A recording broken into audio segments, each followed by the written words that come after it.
Hey, we're Set It Off, and we're with On the Move.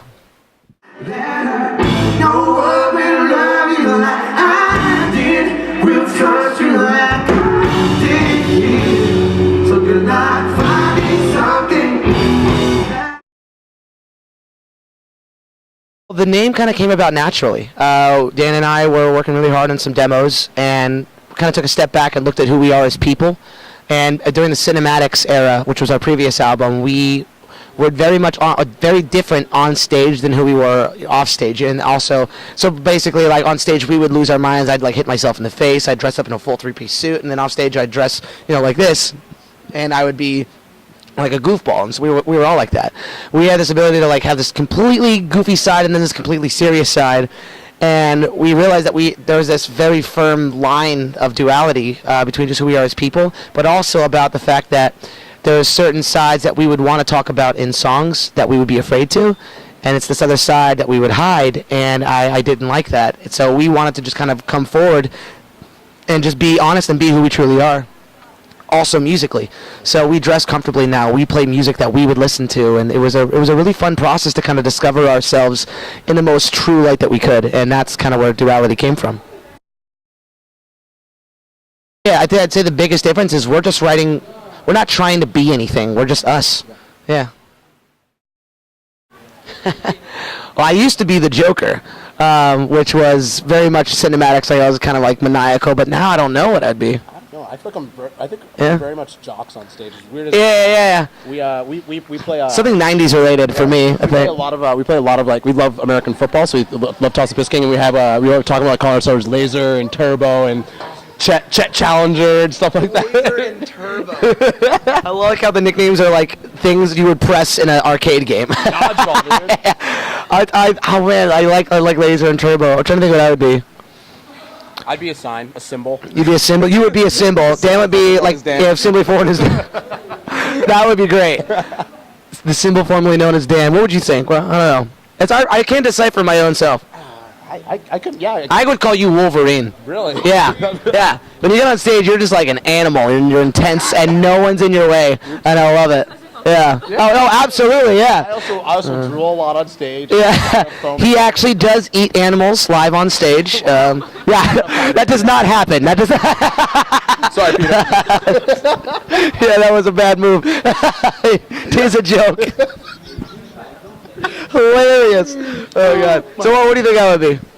Yeah, definitely. I mean, definitely in the same vein, because I feel like we have very similar stage presence, that kind of thing, where it's just like, I'm trying to think. You'd be, I can't think of an exact animal. You'd be some sort of animal or superhero, like, you know how like that villains that like when people attack them, they absorb their powers and they become stronger.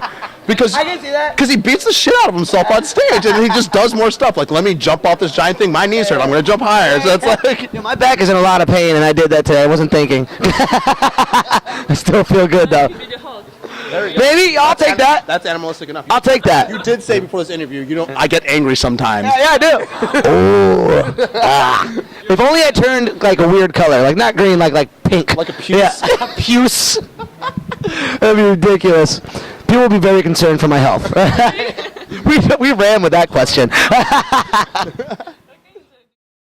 Dream collaborations, people you'd love to work with? Oh, God, yes. I know we've always agreed that Kanye West is definitely one. Yeah. We want to work with people that are really outside of the box for Set It Off. Mm-hmm. Like, he would be one. After listening to, was it called 4 or 5 Seconds?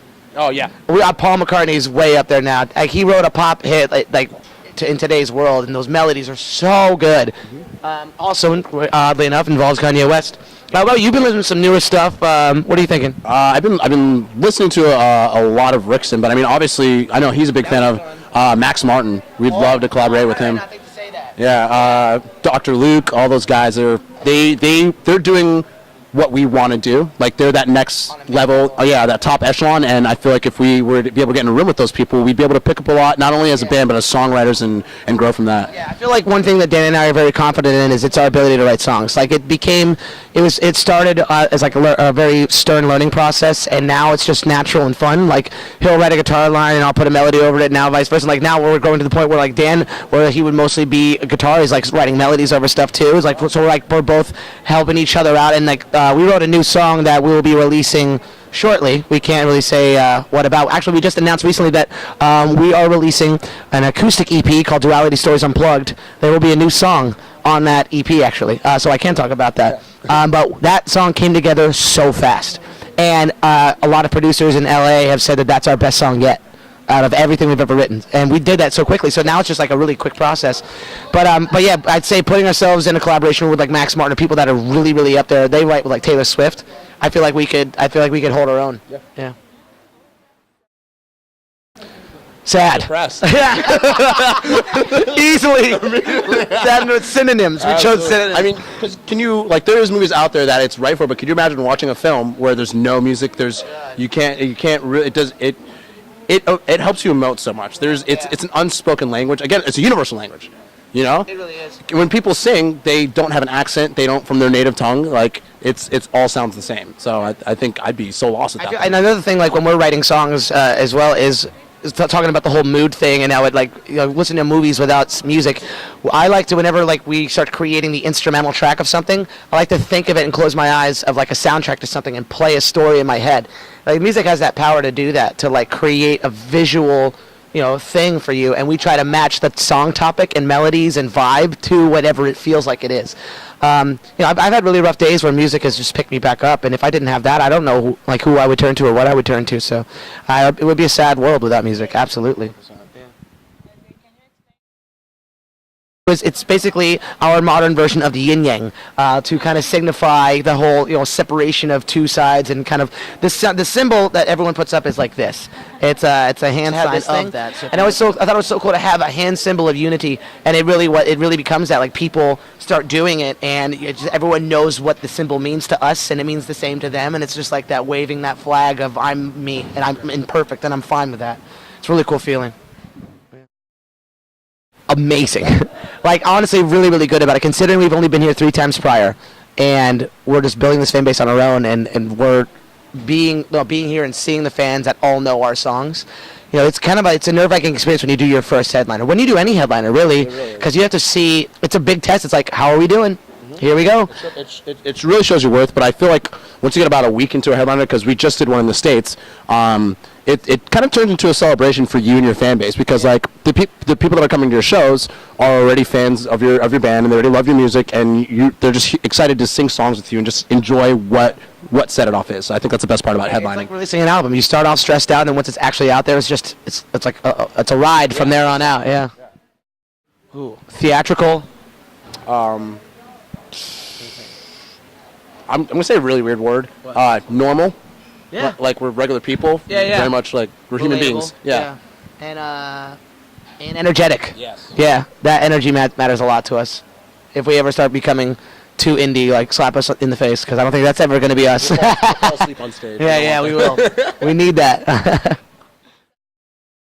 Well, we've gotten so many requests for acoustic songs and EPs, and every time we do an acoustic set live, we get so many compliments on how we sound acoustic, because I feel like there's a thing called the acoustic guitar test that so many, so when you're writing a song, you should really think about that. Like, your song should be able to survive on its own with just an acoustic guitar and your vocals.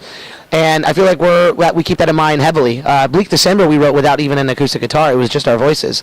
So when we go into the process of creating an acoustic EP, we didn't want to just make it. We had a lot of fun with this. We were like, it's not just going to be the same song, but on an acoustic guitar. We're going to reimagine some of these. Some of them are very, cut and dry. This is it, acoustic. But for the ones that we really knew we had the ability to, we, like Bleak December acoustic, we reimagined that, made it more mellow. It's a different song entirely. It has a whole nother mood to it. But I think that people see that we're capable of delivering when it comes to acoustic, so we've been waiting for the right time and the right songs to deliver that. So this was finally, it finally came about, and that also gave us an opportunity to release a newer song. Oh man, you want to take this one? There's a lot. We're definitely playing a lot of new songs. You're gonna hear a lot of Duality. So a lot of the cities we may have not hit on the Glamour Kills tour on our last headliner. All those people will get to hear those songs they wanted to see. A lot of cool new production again for people who didn't get to see that. It's just a really good time. We have a lot of like new merch, a lot of cool stuff, a lot of fun stuff, a lot of signings we're going to be doing. So I think people can just expect to see Set It Off in a very fun, rare form, because Warped Tour is like a giant party. It's like a rock band summer camp is the best way I think it's ever been described. You're just there with your friends having a blast, and that vibe translates throughout the entire festival itself. So everyone's just having a good time. And also on top of that, what was I going to say? Oh yeah, there's going to be some few surprises that will be announcing it. So what I can say is keep your eyes. So when the festival's coming, keep your eyes peeled from the moment that it starts on all of our socials, because you might be finding out something pretty neat that day. If you're watching this and you're a Set It Off fan, even if you're not a Set It Off fan, thank you so much for A, discovering us, or B, being there for us. This is exactly what we love to do, and we have a blast doing it. So please continue to come out, come see us live. Let us have that infectious energy with you, and let's let go of everything. And if you enjoy what you heard, if you haven't heard us, go check us out. If you like what you hear, share it with your friends, and let's grow this family together and show everyone your true duality.